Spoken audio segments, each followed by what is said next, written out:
గలగల పారే నీటికి లేదు కులం, చల్లగా వీచే గాలికి లేదు కులం, పంటలు పండే భూమికి లేదు కులం, అందరికీ వెలుగునిచ్చే సూర్యునిది ఏ కులం?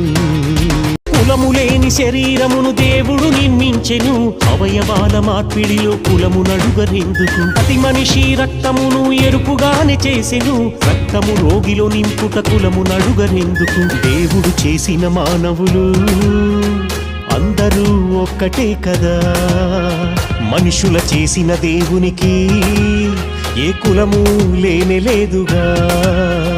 క్రీస్తును ధరించిన వారు క్రైస్తవులుగా పిలువబడుదురు, బాప్తిస్మం పొందిన వారు యూద గ్రీకు తేడా లేదు, అందరూ సమానులే అని నిన్ను వలె నీ పొరుగు వారిని ప్రేమించు.